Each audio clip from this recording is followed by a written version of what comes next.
ಕರ್ನಾಟಕ ಪೌರ ಕಾರ್ಮಿಕರ ಪರಿಸ್ಥಿತಿಯಲ್ಲಿ ಗಮನಾರ್ಹ ಬದಲಾವಣೆಗಳಾಗಿವೆ ಅಂತ ಹೇಳಿ ಮುಖ್ಯಮಂತ್ರಿ ಸಿದ್ದರಾಮಯ್ಯನವರು ಹೇಳಿದ್ದಾರೆ. ಅಲ್ಲದೆ ಬಿಬಿಎಂಪಿ ಕಸದ ಗಾಡಿ ಚಾಲಕರು ಪೌರ ಕಾರ್ಮಿಕರಿಗೆ ಮುಖ್ಯಮಂತ್ರಿಗಳು ಭರ್ಜರಿ ಘೋಷಣೆ ಕೂಡ ಮಾಡಿದ್ದಾರೆ.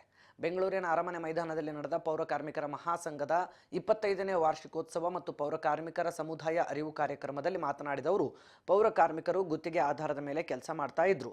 ಅದು ರದ್ದು ಮಾಡಿ ಪುರಸಭೆಗಳು, ನಗರ ಪಾಲಿಕೆಗಳು, ನಗರ ಸಭೆಗಳು ನೇರವಾಗಿ ವೇತನವನ್ನು ನೀಡಬೇಕು ಅಂತ ಹೇಳಿ ತೀರ್ಮಾನ ಮಾಡಲಾಗಿದೆ ಎಂದರು. ಸದ್ಯ ಪೌರ ಕಾರ್ಮಿಕರು ಗುತ್ತಿಗೆ ಆಧಾರದ ಮೇಲೆ ಕಾರ್ಯನಿರ್ವಹಿಸುತ್ತಿದ್ದು, ಗುತ್ತಿಗೆದಾರರು ವೇತನ ಕೊಡ್ತಿದ್ರು. ಅವರು ಸರಿಯಾಗಿ ಸಂಬಳ ಕೊಡ್ತಾ ಇರಲಿಲ್ಲ ಎಂಬ ಆರೋಪಗಳಿದ್ವು. ಅಲ್ಲದೆ ಇವರಿಗೆ ಕನಿಷ್ಠ ವೇತನ ಕಾಯ್ದೆ ಅನ್ವಯ ಆಗುತ್ತಾ ಇರಲಿಲ್ಲ. ಹೀಗಾಗಿ ಕನಿಷ್ಠ ವೇತನ ಕಾಯ್ದೆ ಪ್ರಕಾರ 7,000 ರೂಪಾಯಿ ಇದ್ದ ಸಂಬಳವನ್ನು 17,000 ರೂಪಾಯಿವರೆಗೂ ಕೂಡ ಮಾಡಿದ್ದು ಸಿದ್ದರಾಮಯ್ಯನವರ ಸರ್ಕಾರ ಅಂತ ಹೇಳಿದ್ದಾರೆ. ಪೌರ ಕಾರ್ಮಿಕರು ಗುತ್ತಿಗೆ ಆಧಾರದ ಮೇಲೆ ಕೆಲಸ ಮಾಡಬಾರದು, ಕಾಯಂ ನೌಕರರಾಗಿ ಮಾಡಬೇಕು ಎಂಬ ಬೇಡಿಕೆ ಇತ್ತು. ಅದರಂತೆ ಈಗಾಗಲೇ ಕೆಲವು ಜನರನ್ನು ಕಾಯಂ ಮಾಡಲಾಗಿದೆ. ಈ ಬಗ್ಗೆ ಈಗಷ್ಟೇ ಡಿಸಿಎಂ ಡಿಕೆ ಶಿವಕುಮಾರ್ ಜೊತೆಗೂ ಮಾತನಾಡಿದ್ದೇನೆ. ಮೇ 1ರಂದು ಕಾರ್ಮಿಕ ದಿನಾಚರಣೆ ಎಂದೇ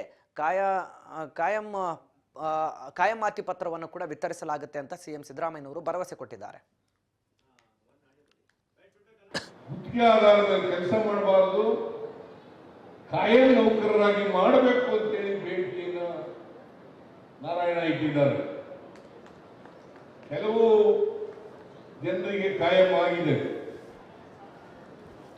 ಮೇ 1ನೇ ತಾರೀಕು ನಾನು ಈಗ ತಾನೇ ಶಿವಕುಮಾರ್ ಮಾತಾಡಿದ್ರು ನನ್ನ ಜೊತೆಯಲ್ಲಿ. ಮೇ 1ನೇ ತಾರೀಕು ಕಾರ್ಮಿಕರ ದಿನಾಚರಣೆ. ಅವತ್ತು ನಿಮಗೆ ಕಾಯಂ ಮಾಡ್ತಕ್ಕಂಥ ಪತ್ರಗಳನ್ನ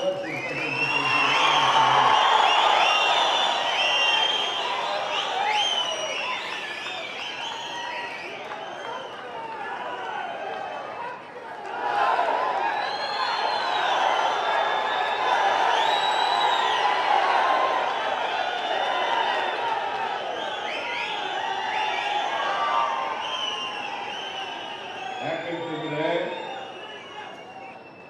ನೀವು